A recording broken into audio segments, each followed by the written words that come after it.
Hello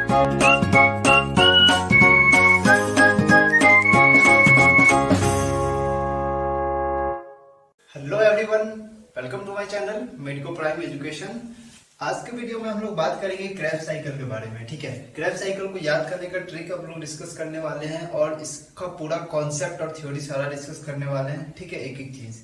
तो चलते हैं, स्टार्ट करते हैं वीडियो को। ठीक है, सबसे पहले बात करें क्रेब्स साइकिल। तो क्रेब्स साइकिल में क्या होता है कि देखो, जैसे कि हमारा जो ग्लाइकोलाइसिस होता है, ग्लाइकोलाइसिस में एसिटाइल कोएंजाइम ए का फॉर्मेशन हुआ था। ठीक है, जब एसिटाइल कोएंजाइम ए का फॉर्मेशन हो गया था तो लिंक रिएक्शन में एसिटाइल को ए का फॉर्मेशन हुआ था। ठीक है, किससे? पायरुविक एसिड से, जो ग्लाइकोलाइसिस से मिला था मुझे। ठीक है, 2 मोल ऑफ ग्लाइकोलाइसिस, एक ग्लूकोज से 2 पायरुविक एसिड का फॉर्मेशन होता है। एक पायरुविक एसिड लिंक रिएक्शन में जाता है, एक एसिटाइल कोएंजाइम का फॉर्मेशन करता है। ठीक है, 2 बार लिंक रिएक्शन होगा तो 2 एसिटाइल कोएंजाइम का फॉर्मेशन होगा और 2 बार क्रेब्स साइकिल चलेगा। मतलब एक ग्लूकोज के लिए 2 बार लिंक रिएक्शन चलेगा और 1 बार क्रेब्स साइकिल चलेगा। ठीक है, तो ये सब कॉमन सी बात थी। अब स्टार्ट करते हैं क्रेब्स साइकिल के बारे में। तो क्रेब्स साइकिल का बात करें तो जो इंपॉर्टेंट पॉइंट है बस इतना है। ठीक है, इससे बाहर कहीं से क्वेश्चन नहीं बन सकता। बस इसको मतलब तुम्हें क्या कहते हैं उसको, तुम्हें बस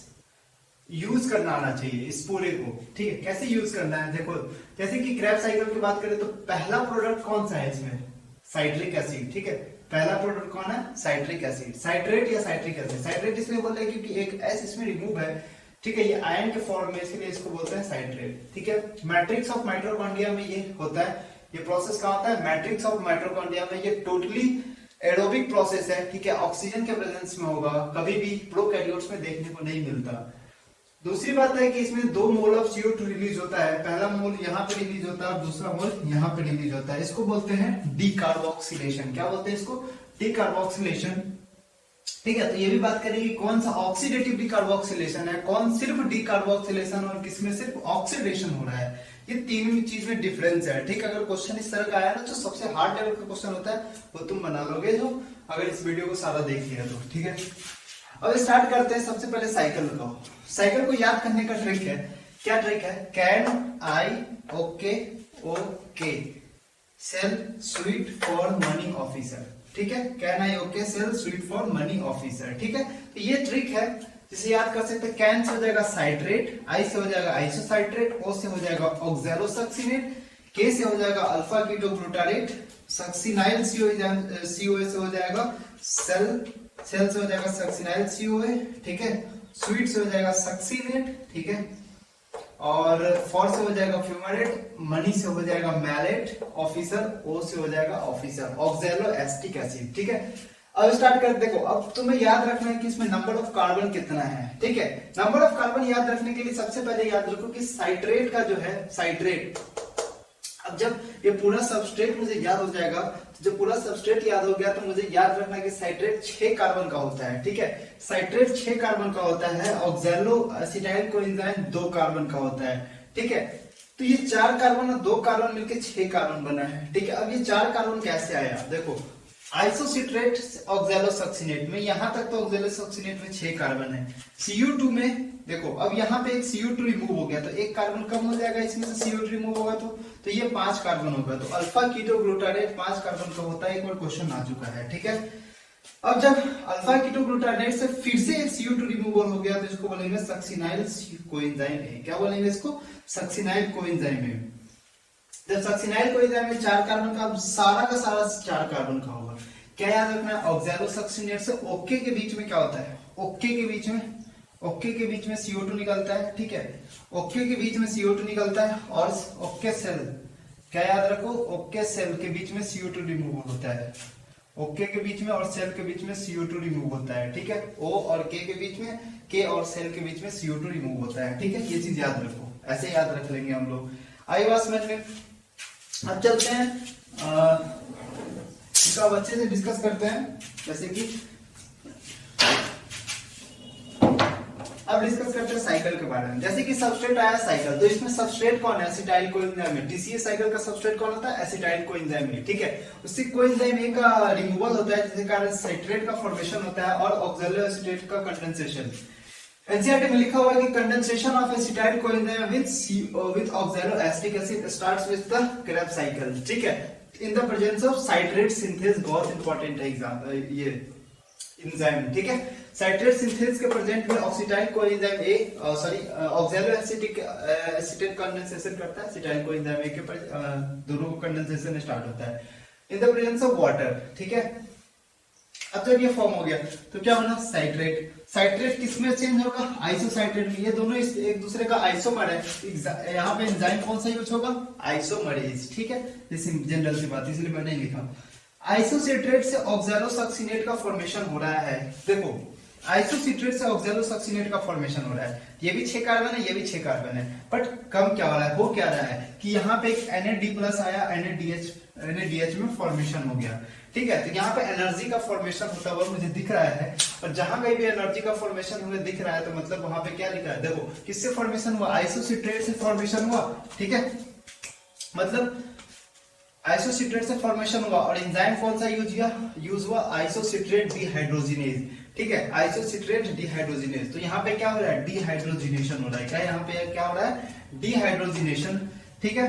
अब ये बताओ, अब ये मुझे बताओ कि ये यहाँ पे सिर्फ ऑक्सीडेशन हो रहा है, ठीक है, इसको ऑक्सीडेटिव डिकार्बोक्सिलेशन नहीं बोलेंगे, ऑक्सीडेटिव डिकार्बोक्सिलेशन ये है, देखो NAD+ से NADH का फॉर्मेशन क्या होता है, ऑक्सीडेशन, ऑक्सीडेशन क्या होता है मुझे बताओ, oxidation is the addition of oxygen and removal of hydrogen, ठीक है। तो किसका ऑक्सीडेशन हो रहा है, आइसोसिट्रेट का ऑक्सीडेशन हो रहा है, ठीक है, और रिडक्शन किसका हो रहा है, NAD+ का, ठीक है। तो आइसोसिट्रेट का रिडक्शन हो रहा है, ऑक्सीडेशन हो रहा है, तो क्या बोलेंगे इसको, ऑक्सीडेटिव डिकार्बोक्सिलेशन। तो यहाँ पे सिर्फ ऑक्सीडेशन हो रहा है, यहाँ पे बस ऑक्सैलोसक्सिनेट अब चेंज होगा अल्फा कीटोग्लूटारेट में, तो यहाँ पे सिर्फ डिकार्बोक्सिलेशन का स्टेप देखने को मिल रहा है, ठीक है। तो एंजाइम कौन सा आएगा, आइसोसिट्रेट डिहाइड्रोजिनेज दोनों में आएगा, ठीक है। अल्फा कीटोग्लूटारेट का फॉर्मेशन जब होता है तो एक CO2 फिर निकलता है, एक CO2 फिर निकल गया, तो यहाँ पे क्या बनना है, अब एक NAD+ आया और NADH में चेंज हो गया, ठीक है। तो ये यहाँ पे भी क्या काम आ रहा है, यहाँ पे बताओ, यहाँ पे ऑक्सीडेटिव डिकार्बोक्सिलेशन बोलेंगे यहाँ पे, ठीक है। कौन सा प्रोसेस हो रहा है यहाँ पे, ऑक्सीडेटिव डिकार्बोक्सिलेशन, ठीक है।